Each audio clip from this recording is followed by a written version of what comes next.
This clip is brought to you by SaveWithConrad.com.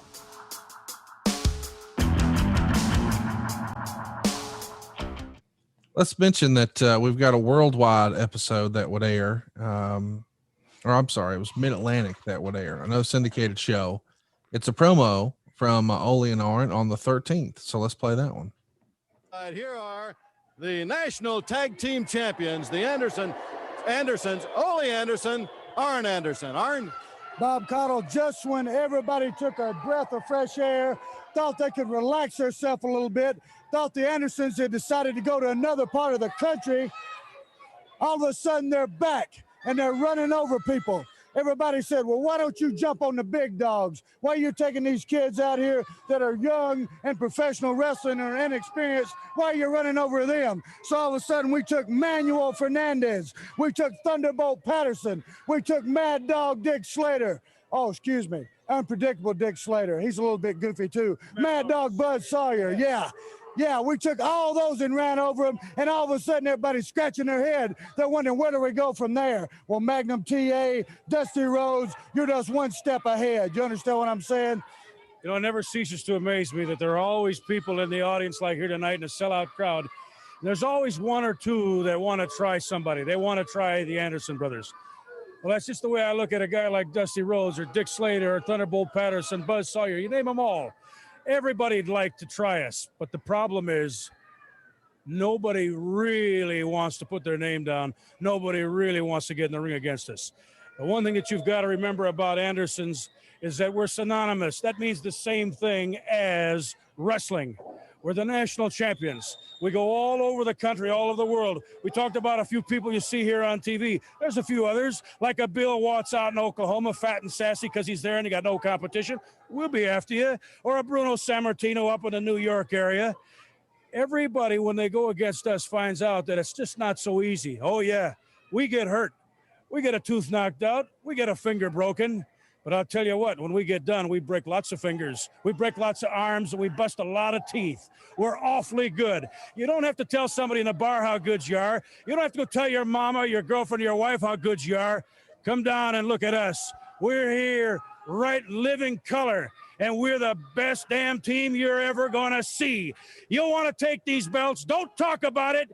You come on and see the Anderson brothers. We're real easy to find, but we're real good. All right, fans, the national tag team champions, Ole and Arn Anderson. So we saw that trend before. He's calling out folks from other territories. Once again, Watts and Bruno get a shout out. Conspicuous by his absence, I think they say. We do not hear him say boo about Hulk Hogan. Hulk Hogan, of course, at this point is the biggest star in professional wrestling. He's catapulted into the mainstream. You know, he's got cartoons and rock and wrestling and all the other silliness. But Bruno Sammartino, maybe there's a chance that he might show up and do some stuff with you guys. Is that the thinking? I mean, his final match isn't going to be until like August of '87, I think, with the WWF, but he's not exactly totally on board with what the WWF is doing. Why do you think Ole kept mentioning Bruno? I don't know. I know we're finishing, you know, the TVs were a week or 2 weeks behind. Yeah.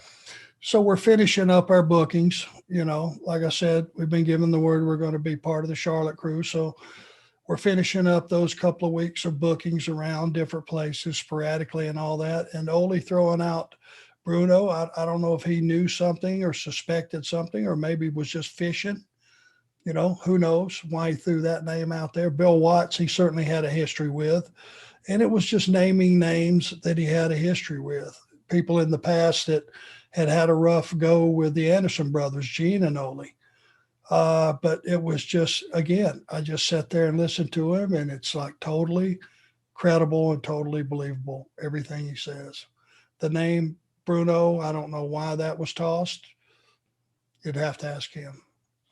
So one of the things that I wanted to mention too that we heard there is he referenced, we're the best tag team in the world, not these guys running around in tie-dye or anywhere else. It almost feels like, hey, I'm talking about the WWF without talking about the WWF. In January of '85, the U.S. Express became the tag champs, beating Adrian Adonis and Dick Murdoch. And then on the 31st, of course, at the very first WrestleMania, the very first WrestleMania was March 31st, 1985. The Iron Sheik and Nikolai Volkov would pick up the win and become tag champs, but then drop it back to Barry and Mike Rotundo on an episode of Championship Wrestling, June 17th. So right before what we're looking at. Was Ole, in your opinion, taking little veiled shots at tag teams, quote unquote, up north? Well, it could have, knowing Ole, he could have been getting a dig into the baby faces with WWF at the time. He could have been, pointing towards, some guys that were making headlines, the Rock and Roll Express. Who knows exactly who he was? Yeah, maybe it is the Rock and Rolls, because they're going to come in maybe at the next set of TVs. So that's probably it. You're probably onto something there. Maybe it was he's just smarter than the rest of us, and he was going ahead and getting a dig in for guys that weren't there yet, but he knew we're going to be there and make an impact. Hey, it's Conrad Thompson. Thanks for checking out the podcast here on YouTube. Be sure to hit the subscribe button and the notifications bell so you get a notice anytime we upload some new content. And go save yourself some money right now. If you're in a 30-year loan or you have credit card debt, it's not a matter of if I can save you money. It's a matter of how much. Find out right now for free at SaveWithConrad.com.